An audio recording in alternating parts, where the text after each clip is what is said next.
It's me, Pig, back at it again with a new episode of the Bedtime podcast. As always, I'm joined by Baby. Oink. Oink, oink. Wrong animal. This is still Simian Summer. Week 7 of our Simian Summer Marathon. Later on in the podcast, we will be talking about Babe 1 and, of course, Babe 2, Pig in the City. There is monkeys in Pig in Babe 2. This is confirmed fact. I did not mess up again. I'll be honest, I got a little worried there for like the first act. And I'm like, oh no, please tell me there's actually monkeys in Babe 2 and I didn't just waste a lot of time watching the first Babe movie when I could have been watching an actual monkey movie. You know, the point of this podcast.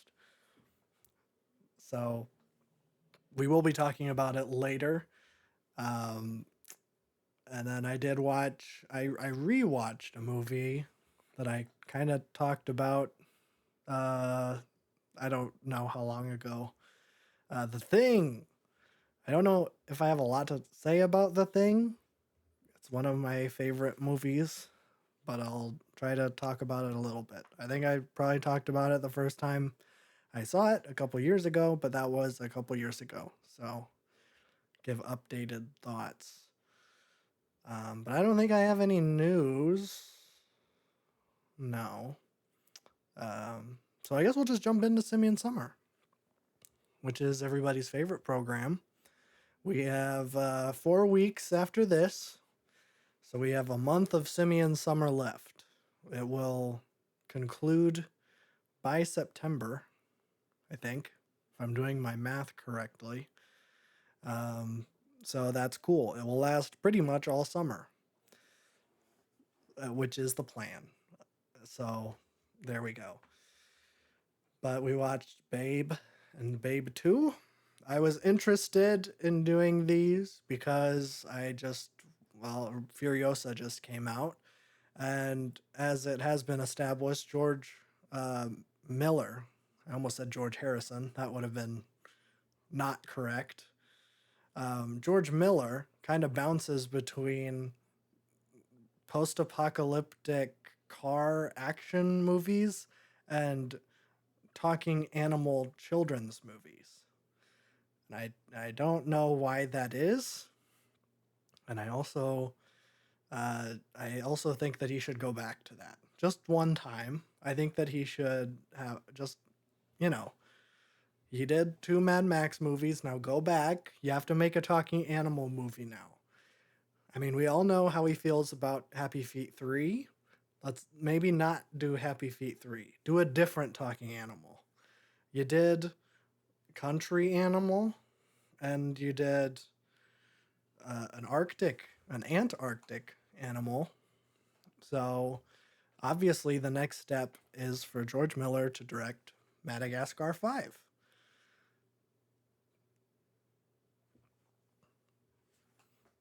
But anyways, Babe is a really good film. I say really good, and what I mean to say is that the second one is really good, and the first one is pretty mid. Had basically no expectations going into the first Babe movie, and what I got was Chicken Run meets Paddington, but not as good as either of those 2 movies, because those 2 movies are slappers. I think we can all admit now that Chicken Run should be entered into the AFI's top 100 movies of all time. At the very least, it should be in everybody's top 100 movies of all time, because it's a great allegory for the Holocaust. And Babe, I don't want to say kind of does it. It doesn't really. I think I was just getting like smacks of like kind of poking fun or like explaining like class and quasi like race relations things and Babe. And maybe I'm reading too much into it, but there's a lot of like Babe is a pig therefore there are certain expectations thrust upon Babe the pig because of him being a pig. And therefore, him challenging those expectations and doing things that are not in line with the cultural ideas of being a pig is shocking to all of the other animals on the farm and also to the uncle from Succession who plays Babe's owner, which I like to think is the same character because uncle, whatever, cousin Greg's grandpa, he's kind of an old curmudgeon who like lives in the country, and I like to imagine that while he's on the farm and he isn't, voting in shareholder meetings at the Roy Co. whatever, he's secretly having he has a pig that herds sheep, and that's just my head canon. Feel free to accept it as your own. I'm sure no one else has thought of this. So yeah, the first Babe movie is really weird. I thought that I was like, this is like, I can't believe how weird this is for a children's movie because I think it like is supposed to be set in the English countryside because it has a very typically English like barn, and like the house has like the thatched roofs, which are very indicative of the English countryside, those very old houses that you can't tear down because they're all historical landmarks. I'm like, oh, okay, it's kind of English, but like nobody talks with an English accent. Like one person might talk with an English accent, but then other people talk in like transatlantic accents, and then some people are just straight up not doing, well, they're just doing an American accent, which is like that feels really weird. So I don't entirely know like what the thought process was there. I think maybe the idea of it is just to like generalize it and be like, this is the countryside, whether you're American, Australian, or British, this is what it looks like. Although I imagine it doesn't really look like an Australian countryside because it isn't red or a desert, but I think you get what I mean. But yeah, it's about a pig who learns to herd sheep, and that's pretty much it. He's raised by a dog.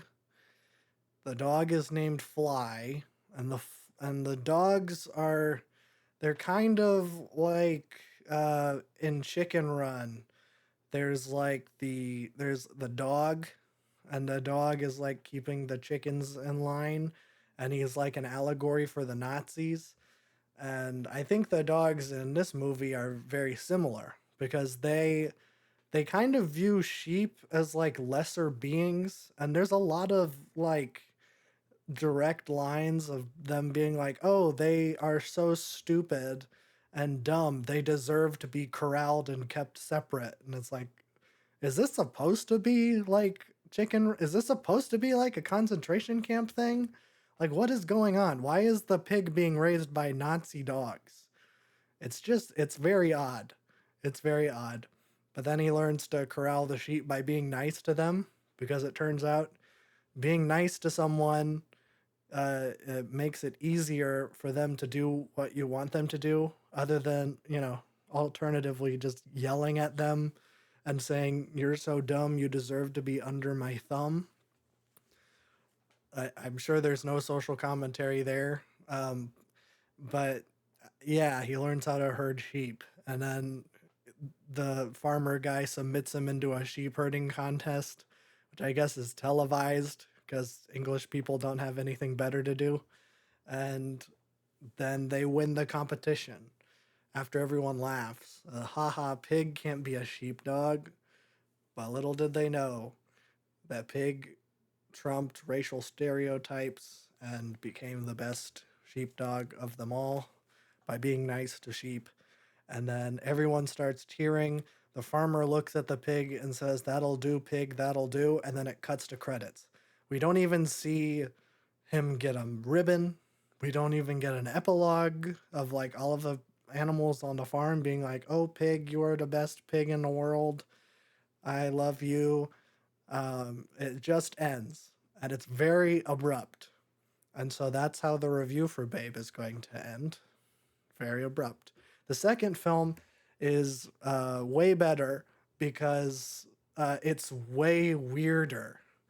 Because I think they really ran with the idea of like, we're going to have this amalgam thing where, it isn't like that it's set in rural England. So it's like Babe, Pig in the City. Like this movie came out in 1998. That's going to be very important. Keep that date in mind for later. It's going to be important. You got to trust me. It comes out in 1998. And so naturally, you know, Babe, Pig in the City, you're probably thinking to yourself, the pig's going to go to New York. Because literally every sequel goes to New York, especially in the 80s and 90s, like Home Alone, or Friday the 13th 9, or Gremlins 2. It's like every sequel does that. And so it's like, okay, Babe's gonna go to New York City. There's no sheep there, but maybe he'll corral those darned New Yorkers who are always, well, I guess they wouldn't be looking on their darned phones in 1990. Staten Islanders. Yeah, he's gonna go to Long Island and corral those guys into the Because high-end those are office sheep. buildings. Yeah, everyone knows all New Yorkers are just looking at CNN and are just gobbling up all of the garbage that the liberal media is throwing in their Go to faces. Times Square and look up for like 8 hours a day. That's what it's gonna be. The pig is actually a symbol for the capitalist pigs, and he's going to be cramming all the people into Times Square to just shove all these commercial messages down all of their throats. It's actually a very Marxist film if you think about it. Yes. That We're not talking robots today. we're not talking about robots.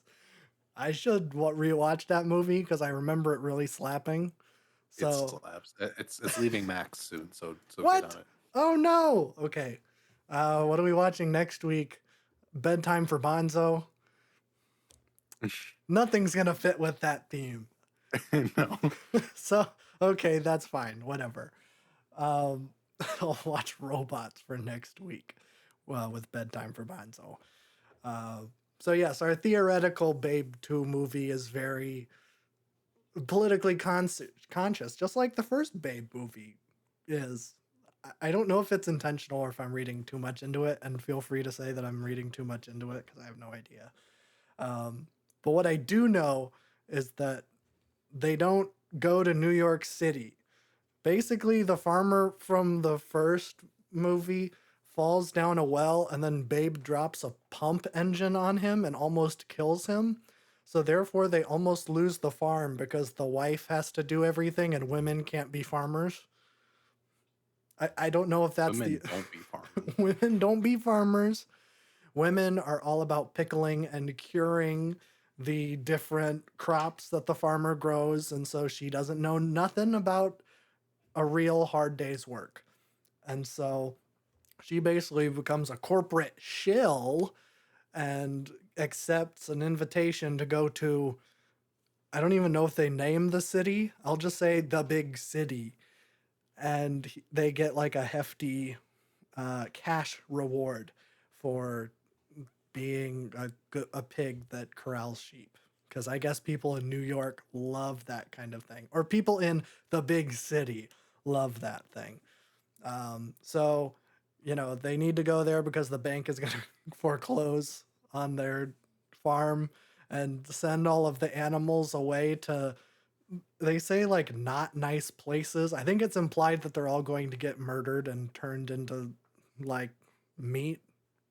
And the farmer, I guess, doesn't do that for whatever reason. I don't know. It doesn't matter. So they go to on a plane, and then um, the pig sets off the drug search dogs, and therefore the farmer's wife is detained by the TSA, and then like the FBI gets involved because they think that she's like a drug mule from nondescript countryside. Um, and so then I don't know. It's really weird. And then they're like, that's once they leave the airport though, that's when we get the first view of the city. And the city is weird because it's not one city. It's like it's a huge collection of every single big landmark combined into one place. So like, and it's like surrounded. So it's like New York where it's an island, but it's an island of all of the big cities landmarks because there's like the Hollywood sign and there's the Eiffel Tower and then there's like the Tokyo Needle thing and I think there's like the no, not the Empire State Building, the other one. I don't know why I can't think of The what is. World Trade Center. Well, yes, that's what I was leading up to. Is that there is the Twin Towers, which is There's, which is why I wanted you to keep that date in mind. it's Um, interesting that they have post 9/11 airport security, but the yeah, it's towers are weird. still standing. It's weird. The towers are still standing, and it's like, and that's not all because it's like okay, it's like a big collection, but it's still like a city. And it isn't. It's like Venice. All of the streets are canals. There's no like roads.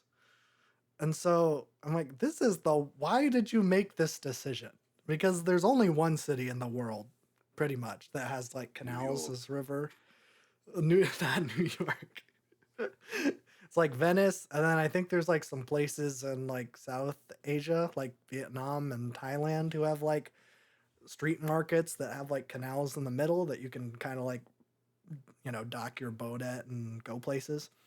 Um, Amsterdam, do they have canals? I believe so.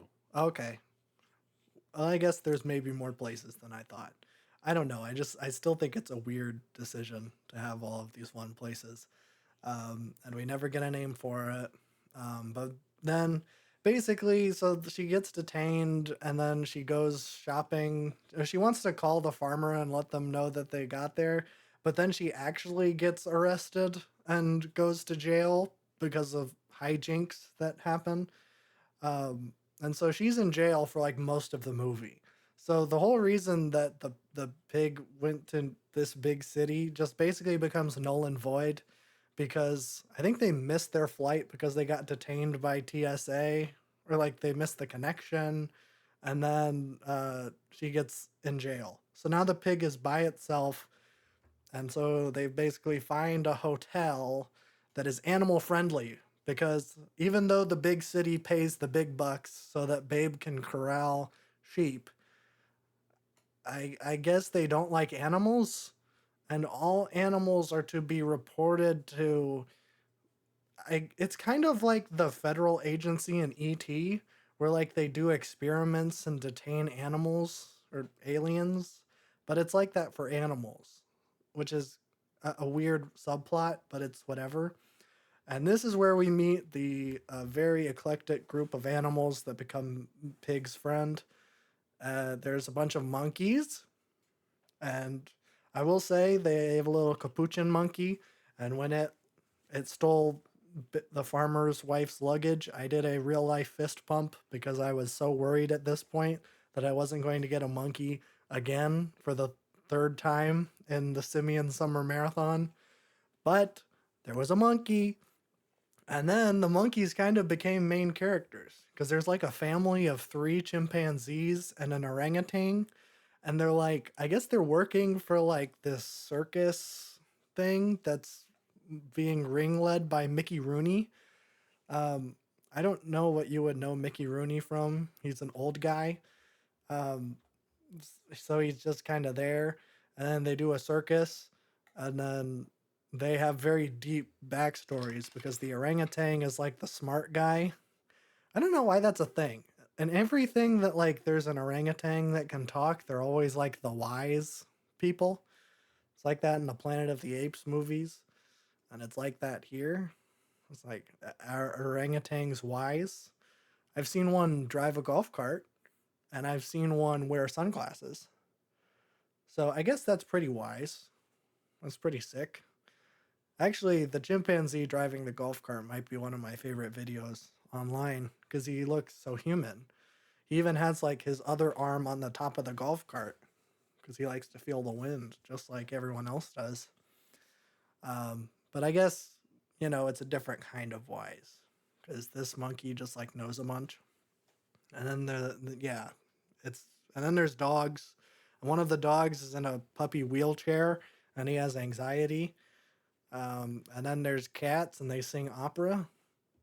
And then they go outside and there's an angry dog and it's the breed of dog that's in like the Target commercials. I don't know what kind of dog that is, but Bulldog? English is it a bulldog? bulldog? They look weird. They are weird. But this bulldog has generational trauma Oh no, because it's not a English bulldog at all. It's the opposite thing. I don't know what those are called. I'll just search Target dog. It's probably gonna be there. A bull terrier. Bull terrier. Yes. There's a bull terrier in Babe 2 that has generational trauma because I guess his entire I don't know if I guess entire creed family I don't know. They're like bred for fighting. I guess like a modern example would be like if there was a pit bull in a talking dog movie and then that Bully pit XL. yeah. And then the pit bull was like, "No, I was raised to kill babies and I have this deep-rooted generational trauma from all of these generations of torture inflicted by humans. And that's why I'm a bad guy." Because he honestly, his introduction into the movie is so badass because he chases the pig throughout the entire street, causing havoc and commotion. And then he's like wearing a leash because he was like chained up somewhere and he broke out because he hated the pig so much. That leash gets caught on a bridge and he falls off the bridge and he like starts hanging himself. Um, but it's like upside down because I think it gets caught on like one of his hind legs. So like his face is like right towards the water. And then it like starts slowly dipping his head into the water. And he is under there for a long time to the point where I thought that the pig was going to let the dog drown himself. But unfortunately, the pig, goes over with a little gondola because it's a canal and rescues the dog. And then the dog like does this whole backstory. He says like, "I'm not a bad guy. I am a victim of generational trauma." Because I guess the dog listened to Mr. Morale and the Big Steppers one time, and then was like, "I'm socially conscious now." But he does say a line that is like, in like kids movies from this era, there was just like one line that is like the hardest thing you've ever heard, like that line from Spy Kids 2 where it's like, what is that? It's like, do you ever think God I don't remember what the You ever line. think God stayed in heaven because he was ashamed of what he created? Something Yeah, like that. yeah. Do you think God stays in heaven because he too lives in fear of what he's Yeah, created? Which is just like the hardest for line no ever. reason. For no reason, he says that. There's a line that's very similar. Well, not really. It's just like the hardest thing I've ever heard. I wrote it down. "A murderer's shadow lies hard across my soul." Oof. If that's not like, I don't know. I like that. That's like in something from Illmatic or something. It's hard.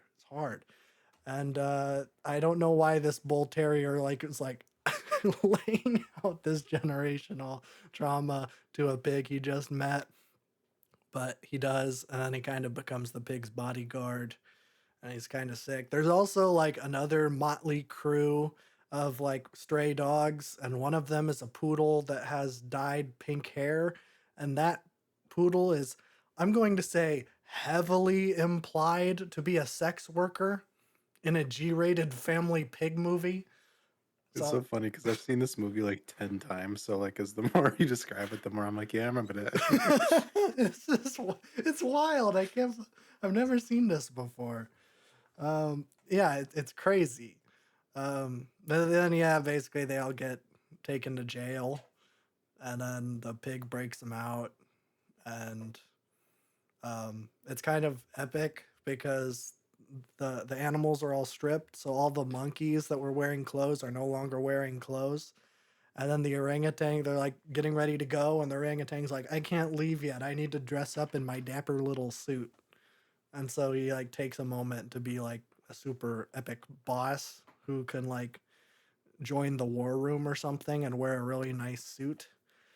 Well, actually, I get you don't have to wear a nice suit to enter the war room. It just needs to be a suit. Actually, they're usually ill-fitting suits if you Right. want to enter the war room. And I don't think the orangutan was wearing an ill-fitting suit. He actually looked quite dapper. I think it was professionally tailored by the film's costume department. So he looks very nice. But yeah, they break him out, and then I don't even remember how the pig saves the farm. I think he just does. Actually, I honestly don't think they save the farm. I don't remember them getting the money. Like the whole thrust of the story was for them to get money to save the farm, and I don't think they do.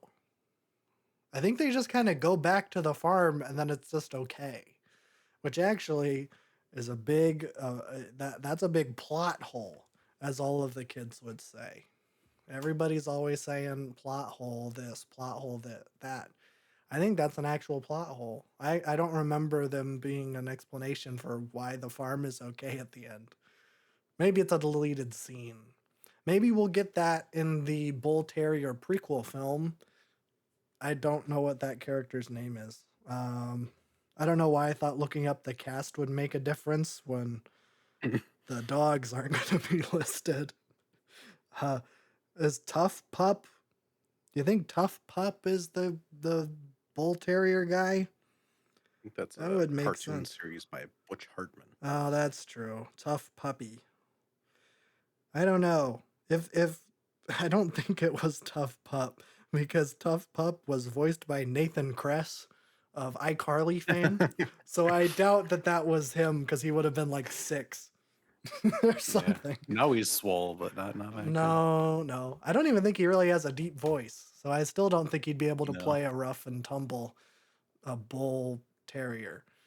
Um, so yeah, they just don't save the farm. But the monkeys are prominently featured throughout, and the mother monkey gives birth to baby monkeys and they're puppets, which Great. is a monkey, and I'll count it. And they are pretty cute. So I'll give them points for that. Speaking of points, is that it? Is that all I wanted to say about Babe? Oh, yeah, for some reason the Jim Henson Company designed a bunch of puppets for these movies, and I don't understand why. I mean, I know why, because they needed animatronic puppets, but it's like that seems like a very different direction for the Jim Henson. I don't know, because they aren't Muppets. But I guess the Jim Henson Company also designed the Teenage Mutant Ninja Turtle suits for the Teenage Mutant Ninja Turtle movie, so I don't know. What do I know? I actually think that TMNT thing might have been like the last thing that Jim Henson worked on before he died, which is either fortunate or unfortunate, depending on your point of view. So I think they look pretty good. I think they look pretty cool too. Um, for some reason I wrote in the notes Pig Heaven is Death and Silent Pig Contest, but I don't remember what that means. Um, so sorry. Um, but yeah, I'll give Babe 2 6 out of 10 monkey points because they're in it quite a bit. They're very important to the plot. Um, do I think that these movies are worth your time? Um, sure. I think I gave the first one 2.5 stars, and I gave Babe 2 3 stars. I think I may have given it 3 stars and a heart. Yeah, I did, which means something on Letterboxd, I guess. But if you look at the reviews on Letterboxd, most of them are like 4 stars or 5 stars. Like people love this movie and like break down all of the themes like it's a real arty movie when it's Babe 2 Pig in a City. Also, I'm like I'm just going to put this out there. I'm like 95% sure that Yorgos Lanthimos ripped off Babe 2 in his production design for Poor Things because it is like eerily similar, the kind of vibe that he is creating. So I just want to put that out there in case it comes out that Yorgos Lanthimos is like a secret huge Babe 2 fan because I don't know, just want to say I called it. And if that is a complete wrong thing, and he actually got it from some Baroque German film from the 30s, then I don't want to hear about it. Let me live in my little fantasy where that guy ripped off Babe 2. So that's what I want to say. But what ties in Babe and Babe 2 to the thing is the theme of excellent animal acting. Because I honestly don't know how they got the animals to do the things that they did in this movie. I don't think an animal ever looks at a camera, which is pretty G-dang impressive. And also, it isn't like too uncanny that they make the mouths move. I feel like they keep it like pretty understated, and I think they might have had, I don't know what that budget was, but it actually doesn't stand out too much as being in the uncanny valley. I think it's because they don't move the mouths a whole lot. So it isn't like they are making like human mouth shapes. They're kind of just like opening their mouths a little bit. So it actually works quite a bit. And then I'm all sure of the technology was there. 19 Talking animals were very popular well, that's true. and well into the 2000s for some reason. Oh, it's I don't know if it's still a thing, but the Kevin Spacey talking cat movie came out in like 2016, so That's true. it lasted a And long time. cats. And well, yeah, yeah, I guess those are human actors Yeah, in playing cats, which I guess George Lopez was playing a Chihuahua in Beverly Hills that's true. Chihuahua, so I guess it's hard to just differentiate the two. Um, but yeah, I don't know how they trained. How do you train a pig? Are pigs like intelligent enough to be trained like dogs? I don't I know. don't think so. I have no idea. But they I know they train. eat people. That's true. That's true. That's the best way to get rid of a body, according to my Mhm. favorite film, Snatch. Yes. Yes. Um, which I actually need to rewatch because I have not seen that in a very, very long time. Probably since I showed it to you, which was, I think, 10 years ago. 7 years ago. Yes. But yeah, they knocked it out of the park. And I didn't know that they could do that with certain animals. I don't. I guess how easy is it to train a chimpanzee? That that It's gonna be that. easier than a pig. Well, that's true. It's just like at that point, it's like too intelligent, and at that point, they should probably get into SAG. Get that health Yeah, true. insurance. That's true. Even though the dues are really high, it might be worth it if they're It's going to worth it. continue getting work. So I don't know. I don't know. But yeah, pretty good monkey film, Babe 2. Now let's talk about a very different film, The Thing.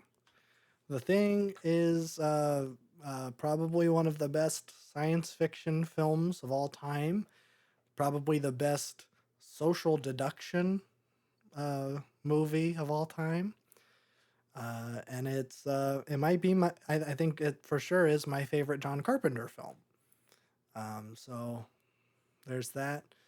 Um, yeah, I think I watched this movie for the first time a couple years ago, and it has not been on any streaming service since then. So I've not gotten a chance to rewatch it. I finally got it on 4K recently. So I was like, well, now I gotta rewatch it. So that's what I did. And it works because the dog acting in the thing is really good.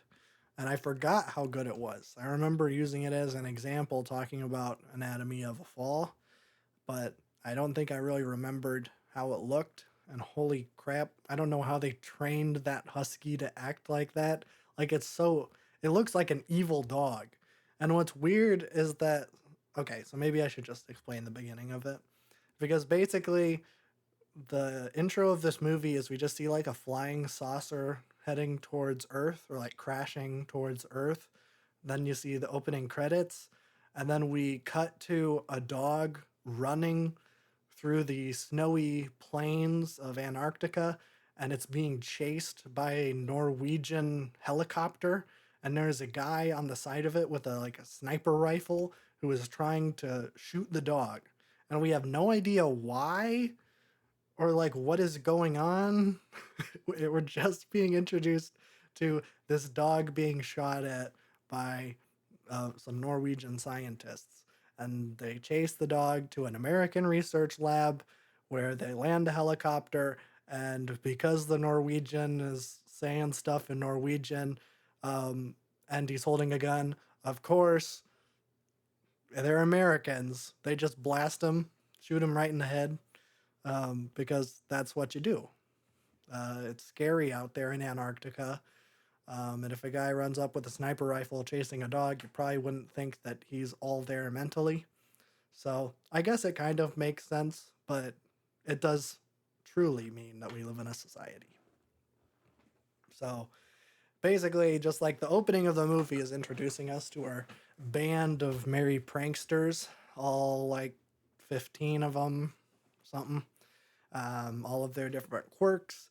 And meanwhile, the dog that was being chased by the helicopter is kind of just like wandering around the base. Um, and, you know, you probably know the premise of the movie is that there is a alien that can kind of transform and disguise itself as different humans that are at the base. So uh, it's like blending in. And so like when you're watching this for the first time, you might not know that's what the dog is doing. What is the dog doing, as the kids say? Do they still say that? Do they still ask what the dog is doing? Let me know Um, in the comments. I don't know.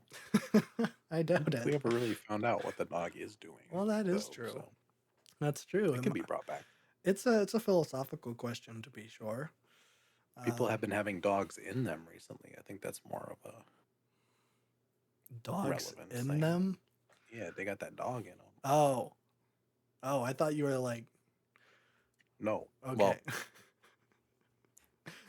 That's I'm like, wait, this is a trend? But I okay. suppose. I suppose in certain circles. Hmm. Um, yeah. So the thing, so the dog is like, just kind of like wandering around, and it looks like it's like wandering with like a purpose, and it's like I don't know how to describe it. It's like it is like an alien, and I don't know how they got the dog to act like that because it like isn't acting like a dog. Like its tail stays down the entire time and it's just like walking in like very straight lines, not really like moving its head side to side. It's like keeping straight. And there's like a very kind of chilling scene, kind of the first introduction that something is wrong, where the dog is like walking down a hallway and like we see the shadow cast on an open door and it's a silhouette of someone. We don't know who. It's just like you can maybe kind of make out who it is because of the hairstyle and maybe the build a little bit, but it's really only from the shoulders up we're seeing. And we see the dog kind of look in that room and then slowly enter. And then we cut away and we don't know what happened.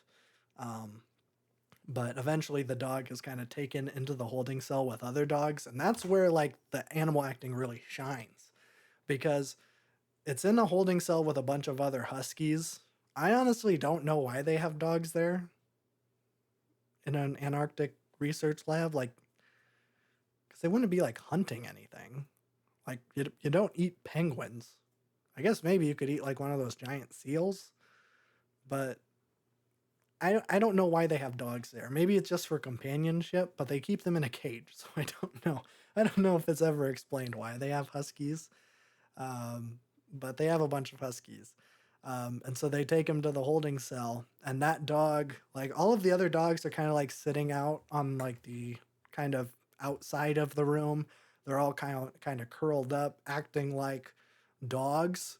And the dog that was being chased by the Norwegian walks right into the middle of the room and just like lays straight down. Doesn't do like the spinny thing, you know, and he just like kind of like lays down in like the sphinx position, you know, just kind of like straight down.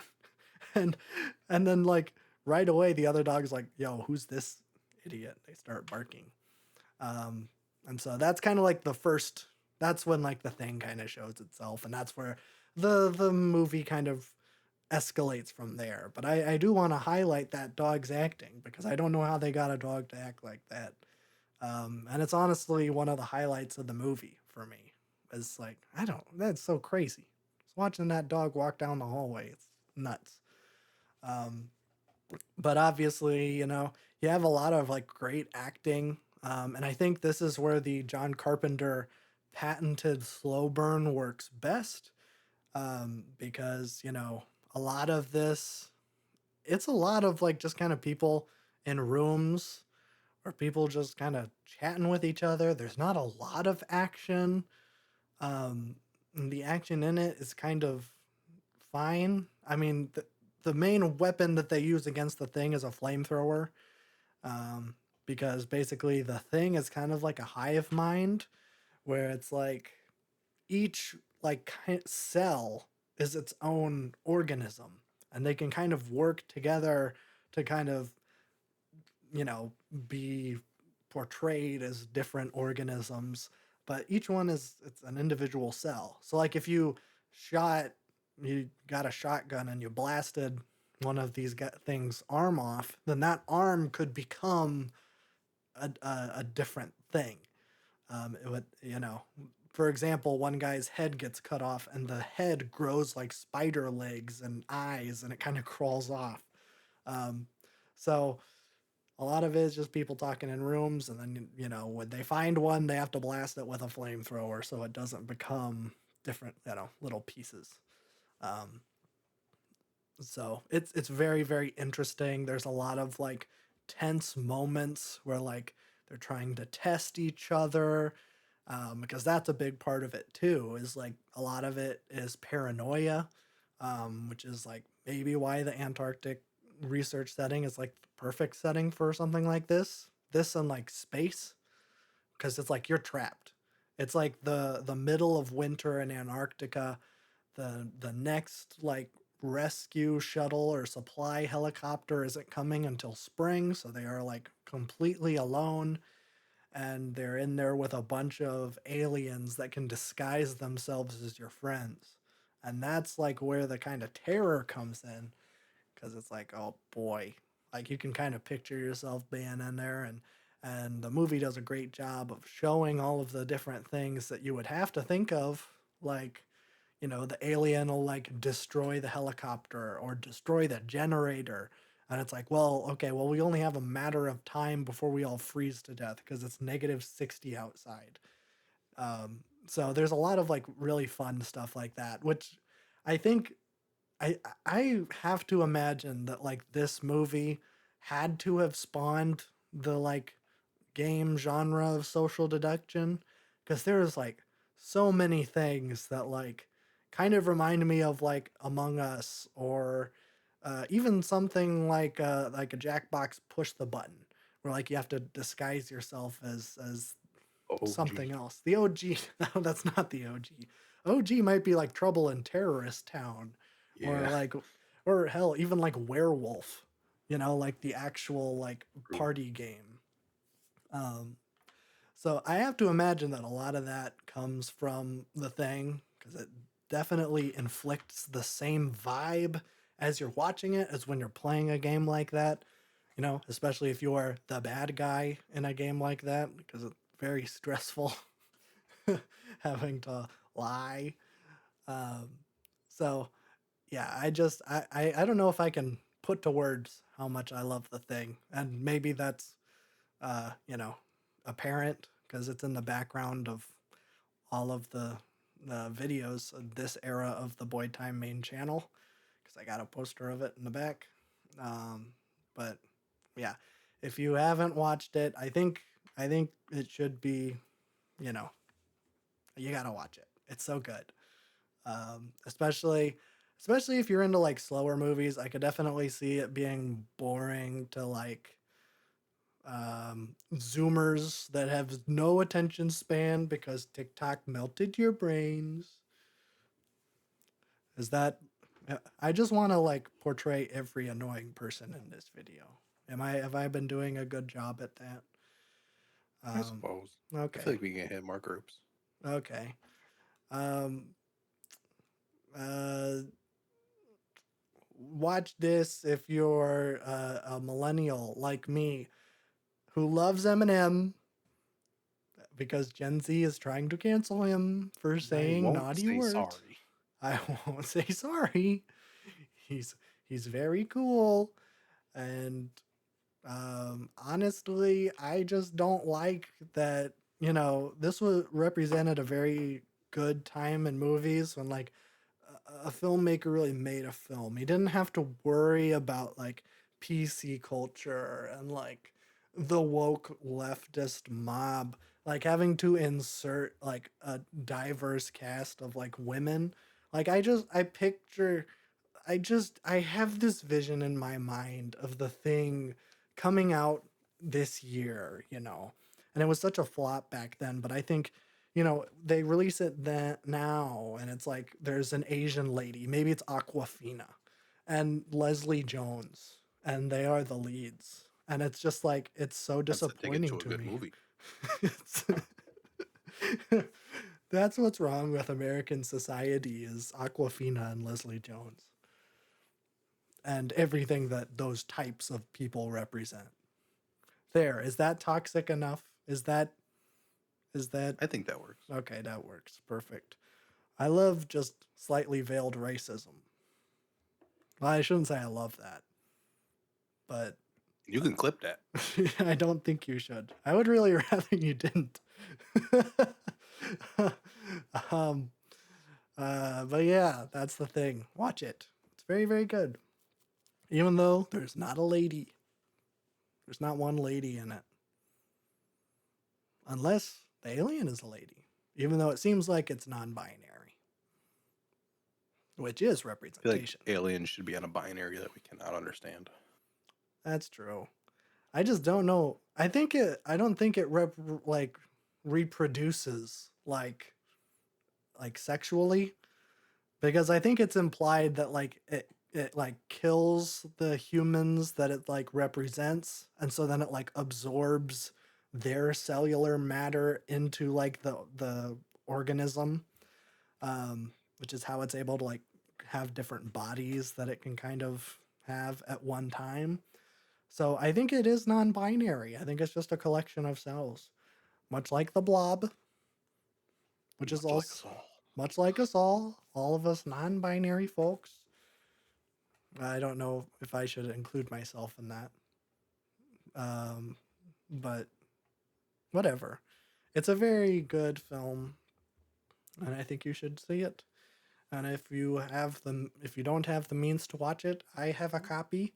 You can come over to my place and we can watch it together. So, and that's an open invitation for anybody listening.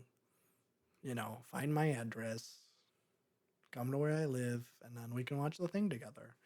As long as you don't try to do anything creepy. I would love it if people tracked me down. Maybe I shouldn't be saying this, but You should clip that. I've just said a lot of things that should be clipped. I think this is our most clippable episode in a while. Wow, that's I'm gonna have great. to up my game. I'm glad, I'm glad I'm giving people ammunition. But that's it.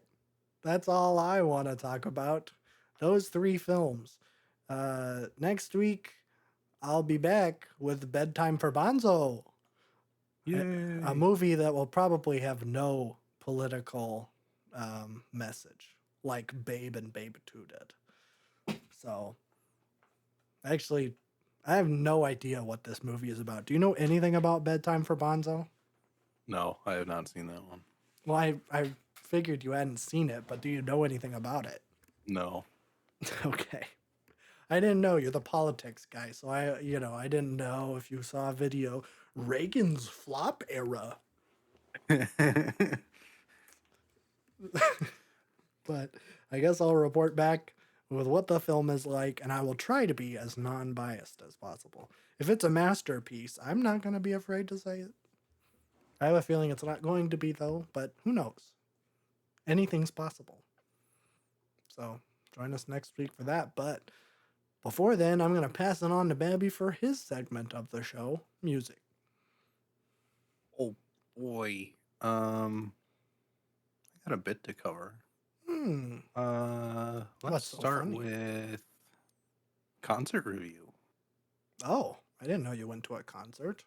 Yeah, I forgot to mention it last week because it kind of just came out of nowhere. I forgot about this. I saw Santana Oh, nice. with Counting Crows as the opener. Oh, epic. Um, Of Shrek 2 fame. of Shrek 2 fame, of course. Yeah, Counting Crows was okay. What? I will give it to them. Still going strong. They still sound like they did all those years ago. Oh, well, They that's have good. they have a decent stage presence. That being said, it's like one of the most like milk toast mediocre kind of unoffensive bands of that era. Uh-huh. Nothing too great, but nothing too bad. So it was okay to sit through, except their set like was like an hour long as an opener, and it got Oh, pretty old. did they play But the Counting Sheep song from Shrek 2?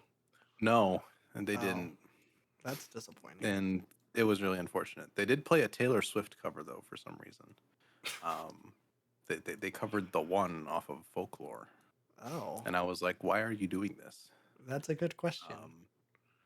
And I never found out why. But I don't know. People were into Counting Crows.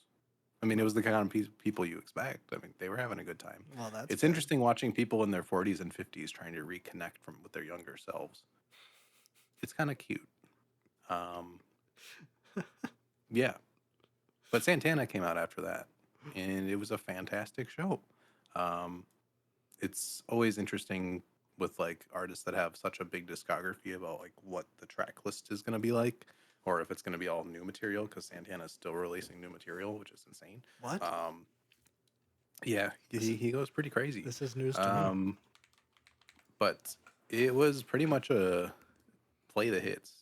Mm. There was a wide variety of things going on, and all of it just worked.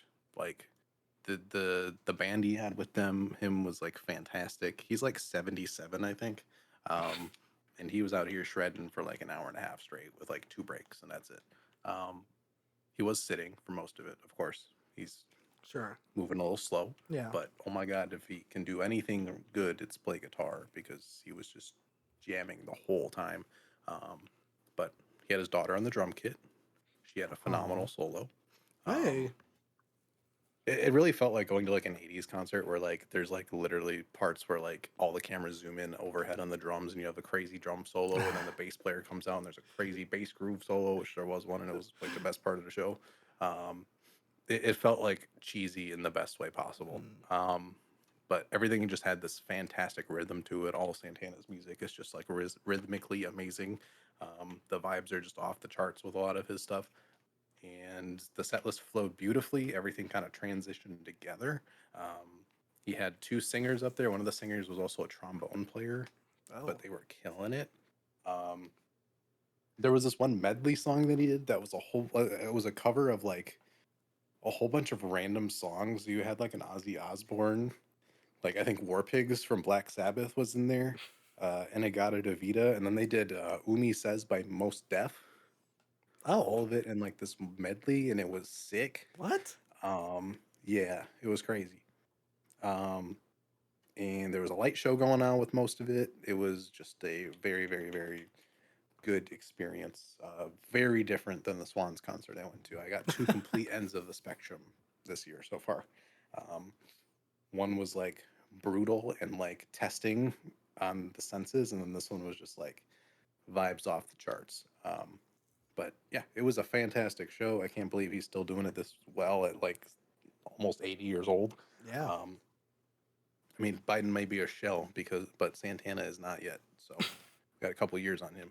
Um, but yeah, it was a phenomenal show. There was a bass solo for like 10 minutes, and the guy was just going absolutely crazy on that thing. And he was like 60 or something too. And he was like, there was a slap part, there was a fingerstyle part. Like he did everything to that bass in 10 minutes. Oh. Um, so yeah, it was fantastic. And Smooth was the encore. Hey, So there you go. yeah, I think the only part that was a little weird was like doing anything off of Supernatural, because that record is the one with all the big name singers on it. Mm, It did feel a little weird not having any of the big name singers do their parts, because obviously that's not going to happen. sure. Like the Lauryn Hill song was a little weird, that kind of stuff. But Oh, yeah. um, yeah, it was all just great though. You forget how many hits he has until like they keep going through the track list, and he's like, oh yeah, he has this one too.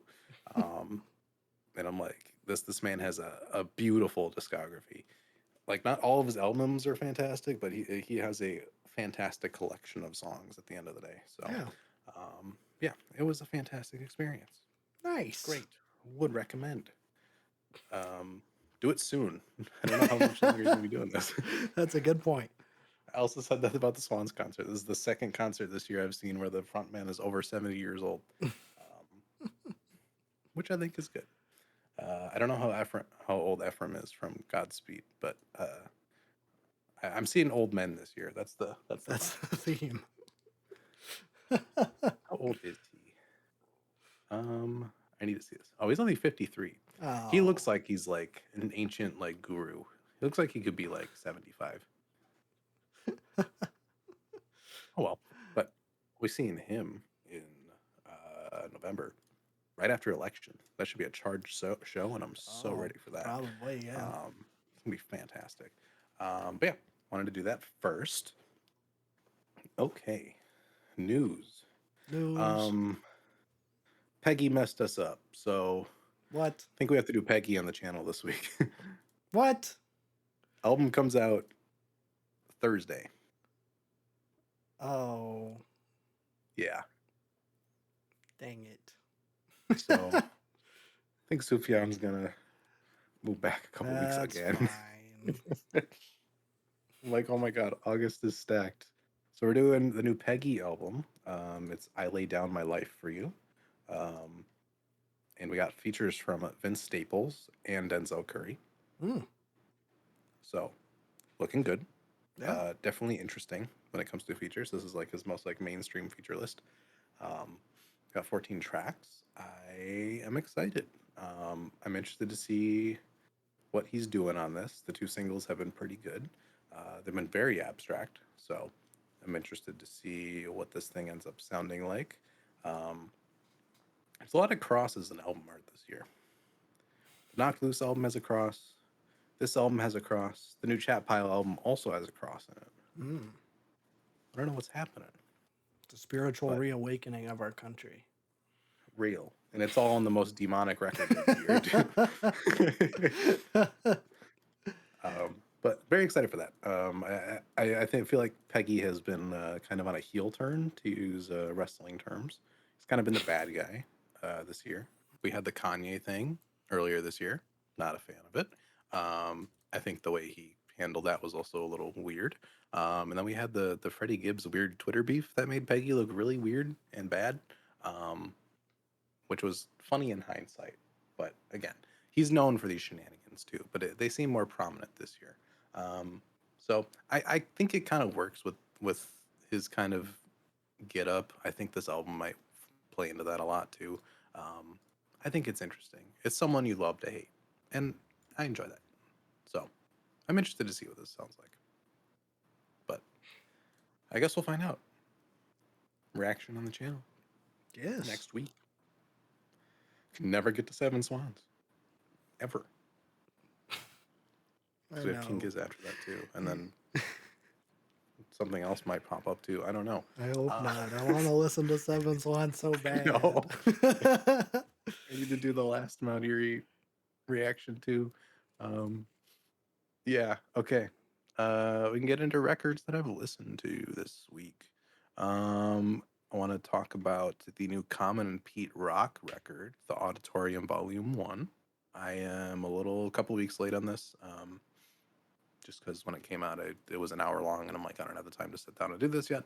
Um, but saw it getting really good reviews, which is, you know, it's not too unsurprising. I feel like Common's been pretty consistent. It's just his last couple of records haven't been like too impactful. I think Let Love was I enjoyed that record quite a bit.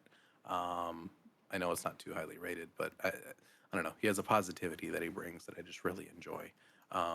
But this is a collaboration between Common and Pete Rock. It's an hour long, 15 songs. And this is really just like a love letter to hip hop, it seems. It is very old school boom bap.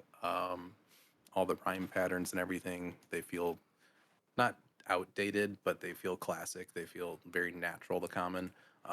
The production on here is fantastic. You get these kind of like sample, a little bit of chipmunk soul. It is very Chicago, and kind of old school with record scratches and stuff like that. But it's a great experience. Again, Common just has like a great positivity and just like presence on each song that just really is fantastic. Even if like his bars aren't the most like wrap around your head, double, triple entendre, like some of them are really great, but like it just has a classic hip hop feel, and it's just incredibly like feel good music.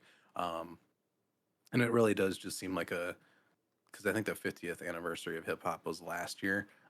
It feels like something like commemorating that better than like the Hip Hop 50 series did, where it does just kind of like take you through like all the greats of the genre. It takes you through like prominent like black figures. I think there's like Maya Angelou and Malcolm X Mm. and MLK and all those references just floating around here in the same terms as like other hip hop legends. And it's a great time. I think uh, I think it's pretty enjoyable for most people. I would say it's pretty accessible. Um, I think for the old heads, quote unquote, like they love this thing. But I also think there's a lot in this for people that are maybe newer to the genre or haven't heard a lot of the, '90s, '80s hip hop. Um, Even the early 2000s hip hop, because there are some like there's definitely some callbacks to like B and stuff like that. His Mm. earlier albums on here. Um, but yeah, it's fantastic. I don't know if there's any like specific songs to call out. I do like Dreamin' the opener a lot. I think the way he's telling the story through there and kind of weaving all these themes together is like it seems so effortless. It's crazy. But we have a lot of great features on here too. We have Bilal, Jennifer Hudson. It's the guy from Tribe. I forgot his name. Uh, Q-Tip? No, not Q-Tip. I was gonna Um, say. yeah, Oh, Ali Shaheed Muhammad. sure. Is that it? I don't know. Oh, Uh, is it on here? I feel like it should be Posthumous. on here. Pos. Yes, there Yeah. it is. There it is. Ali Shaheed Muhammad is the producer of Tribe, I think. Q-Tip Interesting. calls him out. Gotcha. Yes. Yeah, it's a very nice classic hip hop record and one of the best hip hop records this year. I feel like I'll probably have more to talk about with it later in the year if it does end up on my list, which it could. Um, Hmm. but it's one of those where it's like you listen and you pick up on the lines like relatively quickly, and you're like, "Oh, that's smart." And then he hits you with another one. You're like, "Oh, that's cool." Um, it's a great experience. So check it out. I think that was it for newish releases. Um, got two Mount Erie slash microphones things. Took a Oh. break for a couple weeks, mostly because I wanted Dawn to like really hit where it needed to hit. I think you hit a record that is very highly acclaimed like that, and you kind of have to stop and just like give that record its moment. But yeah, that thing is solidified in maybe like my top 10 folk albums of all time. It is like unbelievably good. Um, and yeah, it's one that like has just not stopped. I've been like addicted to it, which is not a good thing. I think there's an understated rule in this deep dive that like my mental state just keeps taking gut punches over and over again, and it's probably not healthy. This is the hardest, one of the hardest artists to do like a deep dive on is and it's like the first one I'm officially doing. Um, but yeah, it's a phenomenal record. Um, but I wanted to do a little like in between ones. I'm waiting for Mount Erie by the Microphones, trying to get that on the channel. We're obviously having issues doing things on the channel because people keep releasing music that we need to listen to. Um, but we will get to it soon. 9/11's coming up. We might do the year anniversary of the Glow Part 2 reaction with a Mount Erie reaction. Was that a Um, year ago? it was a year ago, Oh, which is crazy because that album's been in my playlist since we did that video. Um, but yeah, that might end up like happening just because of how crazy this year has been for music. yeah, it might Um, be. yeah, but the first one I did was we're back in the microphones. I'm not gonna do all of the little tiny ones because there's not really a lot to talk about in them. The quality isn't probably gonna be that great. There might be like some interesting things that we're like, oh, this is where this really started, but I feel like I got all that on Don't Wake Me Up. Um, so the one I listened to is the second 2002 album, technically. Little Bird Flies into a Big Black Cloud. Great title. Um, this came out, I don't know how soon Song Islands came out before this, but Song Islands was the compilation we talked about a couple weeks ago. It's fantastic. It's one of the best compilation things I've heard. Um, but this one is technically an album, but it's not really an album. I think people are still very back and forth on this. I think you could only like get them when they released. You could only buy the vinyl record, and the record came in like recycled vinyl sleeves that he painted custom artwork on for all of them, and there was like a couple thousand of them. Um, so it's an album, but it's like it was not really available at the time of release unless you physically bought it like that. So it's a little murky, and I think it's an album in their discography. I don't consider it like a mainstay, like flagship record, though. Like I would not count this technically in the main album runs. Um, and I think that's pretty apparent when you listen to the music in it. If you can, I think I use music loosely in this one. It is very stripped back. Like there is no mixing or vocal processing or anything on this. It is him and a piano or him and nothing. Um, and I think it's the benefits someone will get out of this record is if you listen to most of Phil's work, and this is something that like you kind of glanced over. I think you'll get something out of it because you can see his writing process here. I think that's something that Don does like incredibly well because like I think most of his like best written songs are on that record. But you can kind of see the thought process lingering on here still too. You can kind of see the turning of the breakup theme of the Glow Part Two and starting like this nature, almost spiritualism that starts entering later. Like they're kind of starting to meld here in a way that is pretty cool. It's not the most exciting to listen to at all. Like a lot of these sound like first, like not first drafts, but the recordings sound like demos. Um, I think the lyrics and everything are really, really fantastic. It's awkward and deep and like depressing and all the things that make his writing great. But it is only that. And there's some very minor piano parts that do sound pretty good. I think I'm not gonna like discredit the record for like not being mixed or anything because like there is some just gorgeous parts of like just analog recording of a piano and vocals with no processing. Like the warmth and like natural feel you get from that is really really nice. Um, but it's more of an experiment to listen to this record. It's not something you put on or is like, I'm gonna listen to Little Bird Flies into a Big Black Cloud because that record slaps. I don't think anybody's gonna do that.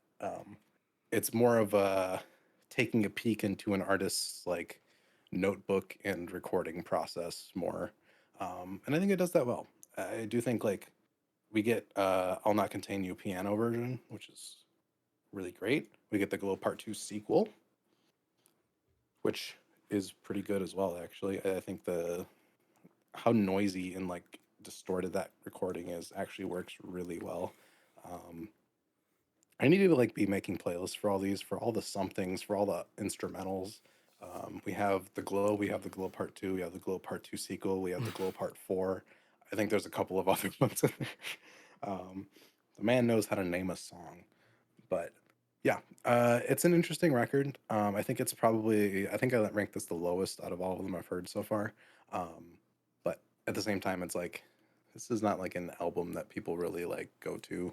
I think I might get more from it after we listen to Mount Erie, and I can see like the synthesis of what the Glow Part Two and Big Black Cloud kind of turn into writing wise. Because I know there's something about Big Black Cloud or whatever in the Mount Erie record. Um, so I am excited to see what that turns into, and I think hearing Song Islands for this long too. I think I'm so primed for this album, and it's gonna absolutely destroy me. So I'm very ready for when we do that.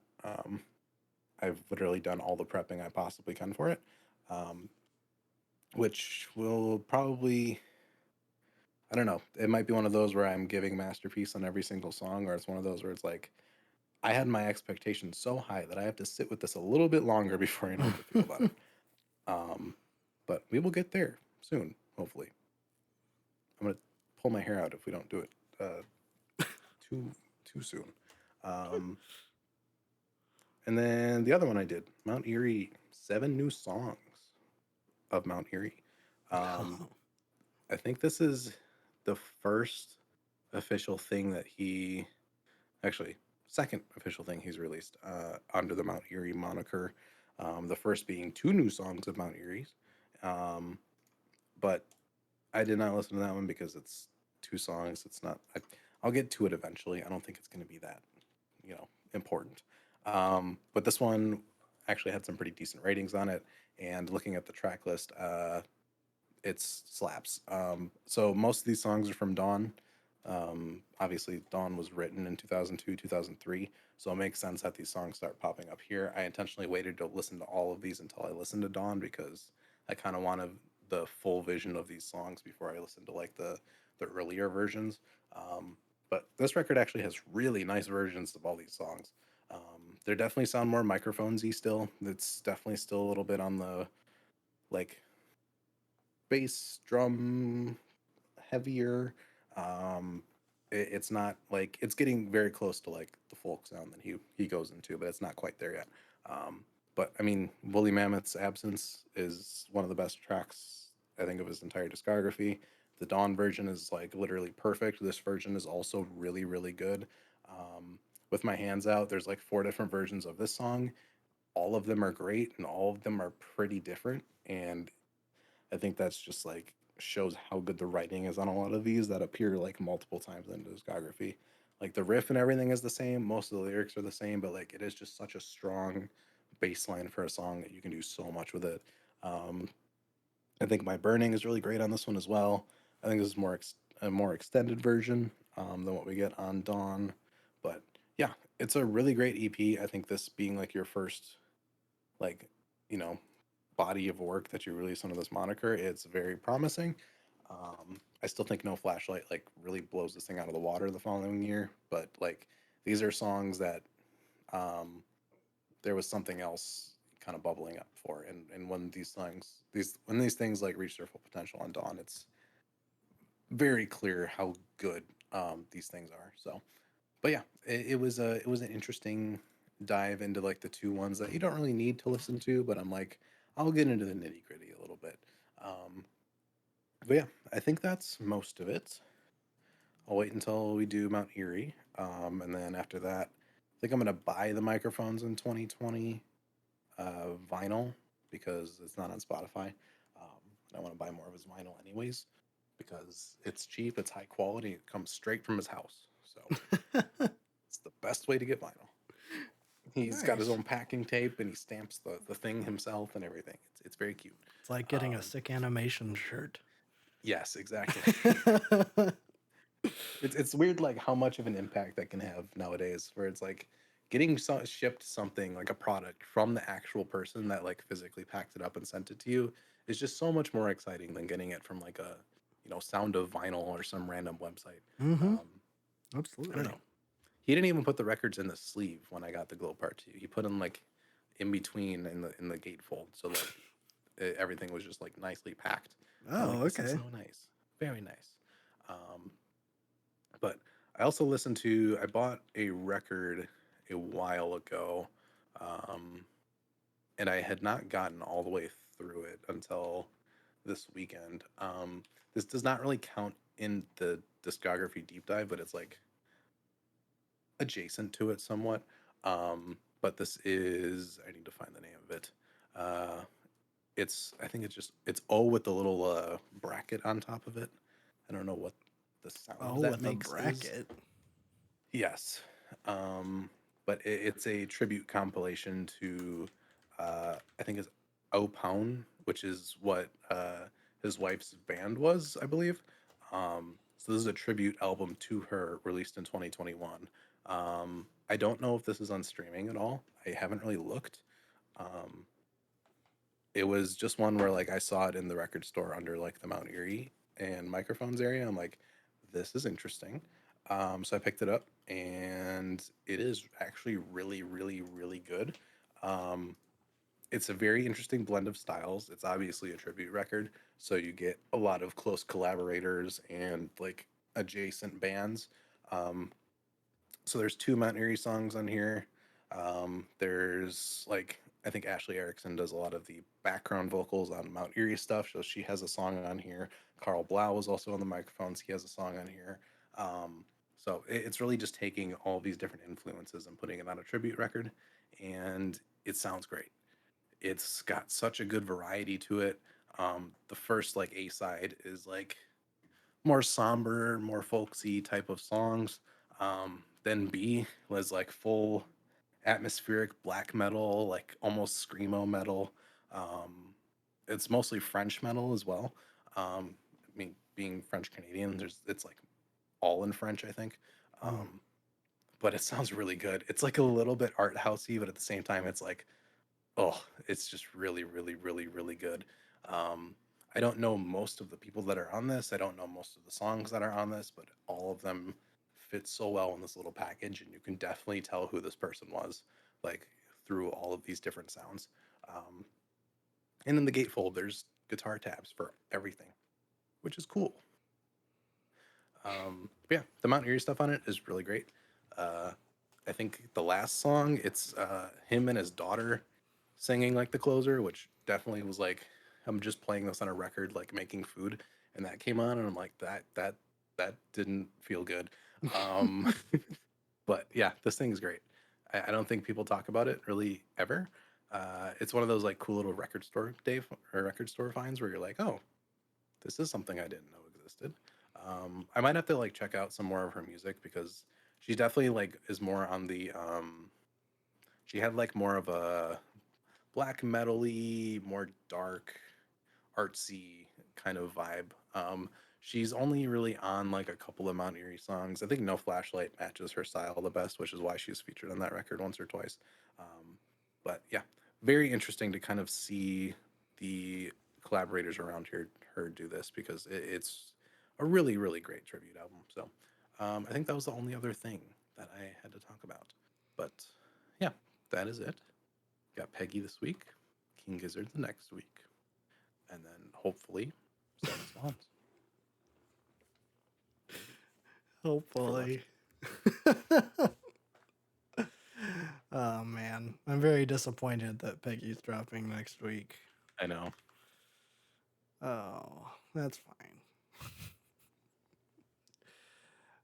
I've not listened to any of the singles. Maybe I'll check them out. I didn't expect him to be dropping so soon. Yeah, he kind of does that. He's. I feel like for most of his records, it's like boom, album's out next week. I mean, I He's always like prefer that album's to coming the. soon, and then just bam. I prefer that to the alternative, for sure. That is true. When Yes. is Cardi gonna drop music? Never. Pro- Just gotta wait for next year at this point. yeah, that's true. It's too packed. And we all know that Kendrick is going to be dropping his album next month. August 23rd. Haven't heard anything about it. Me neither. It's been awfully silent since the video dropped. But I'm sure that FD Signifier dropping his Drake Kendrick video will. That's a Yeah, the little. 4.5 hour video or whatever it was. Yeah. Yeah. I started watching it and it's pretty good. I imagine so. I have not checked it out yet.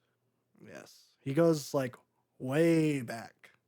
Oh yeah, I remember watching some of his videos. I think he had a Drake video a while ago that I watched. That was really good. Yeah, it was interesting. He had a lot of Kanye stuff too. That was really nice. Mm. Yeah. I don't know. It was. I'm like 30 minutes into it, and I think it's 3.5 hours, and so far Sounds very right. nice. Nice. Yeah, the 23rd is jumping out to me, so that tells you anything. Okay, well, it does tell me a lot because we all know that Okay. you're 100% accurate with your predictions all the I time. am 1 for 1 on Kendrick albums on this podcast. So That's true. It's true because you did guess Mr. more than Morale. most people could say. That's true. I feel like your batting average is about a 70%. I'll take that. That's pretty good for like guessing things with like very little contextual information. I know. um. So yeah, yeah. I have not been listening to anything new. I'm still listening to Charm and 22 a Million and Smile. Me too. Those are all, I'm all jamming those. Um, Other than that, you know, just the huge. Been going back to SZA a little bit, listening to SOS. It's a good record. Some have said the best record of all time. I know you have famously said that it's your favorite SZA record. It is my favorite SZA record. I, I don't. I don't know if I'd have to probably go back and listen to both, but SOS it grasps me more than Control. I can't agree with you, but That's okay. That's kind of the charm of the show. That is. We've kind of lost that charm because we've been melding together a little bit more. That's true. That's true. I don't think if we went back to the show started and we did 22 a Million, I would have hated it. Yeah, I was gonna say we've been on a genre that we both really enjoy, so that doesn't really like help that. That's true. We need to do more theater core stuff that I'll like and you hate, and then we'll do more experimental, noisy guitars, shoegaze stuff that you like and I hate. And I think it'll be successful. It'll happen. We're just in the middle of a Bon Iver and Fleet Foxes discography, right? That's true. Which is not helping. No. But we're almost done. One more Bon Iver and 2 more Fleet Foxes. 2 more Fleet Foxes, yeah. And we're doing 7 Swans. 7 Swans. But that's fine. It's coming. It's eventually. real. Yes. Eventually. I also feel like Fleet Foxes is kind of due. I mean, there was 2017 to 2021, and now it's 2024. Mm-hmm. So maybe I feel like maybe we should do Crack Up. They did just release a live album. Oh, they did? Yeah, like literally last month. Oh. But that's a live But I am very excited for Crack Up. See, I don't know anything about it. It's the 22 a Million of Fleet Foxes, I think. Oh, okay. Because every folk artist needs to like break the mold on one record. Well, I mean, it was after a long break. It's like 6 years, wasn't it? I think so. 2011 to 2017. Genres, we got progressive folk, chamber folk, avant folk, psychedelic folk, and indie folk. Okay. So it's not too far from what it was. It's just kind of adjacent. I think it's just a different sound from them. Sure. That would make sense. And I'm down for it. Me too. I'm very excited for that. We'll have to slot that in somewhere. Maybe once we're done with the Bon Iver, we'll do I, and then we'll just go to Fleet Foxes. Right over to Crack Up. Yeah. I think that's a good idea. Mhm. So that's what we're Man, you, doing. you you might be getting 3 discography reviews at the end of this year That's a valid because we point. have Bon Iver and Fleet Foxes, and I have this massive project that I'm trying to work my way through. Yeah. That's true. That is true. Y'all are going to be eating good. Real. And on the podcast side of things, the Simian Summer Marathon is still going. Bedtime for Bonzo next week. And Mhm. next week we'll have another Boy Time Present. I'm just Mm. going to say it now so that we are locked in. We have to stick to it. Next week we are going to be doing a Boy Time Presents on Cyberpunk 2027. 2027. Dang. No, 2070. 2077, I said. 2027 is when Johnny Quicksilver, or whatever his name is, Johnny lived. Silvercoin Johnny Silvercoin, that's when he was alive. blew up the Twin Towers. I think that's what he Yeah, did. yeah, something like that. Mhm. And we'll talk all about it next week. I have a feeling it's going to be an interesting conversation. I think it will be. I don't know if I have the opinion on this game that you think I have. Oh, okay. I'm interested now because a little tease to my opinions. I don't like this game at all. I have 100%ed it pretty much. I just need to Uh-huh. finish up the DLC, and I don't Yep. like it. Yeah. This should be a good episode. Okay, perfect. I was like, as I'm doing this, like, this is going to be the first presents that I don't think we're going to agree on. I But think we'll agree on more than you think we will. okay. I don't want to jump into it right now, but yeah, that's going to be interesting. So stay tuned. That's going to be a good one. Bye.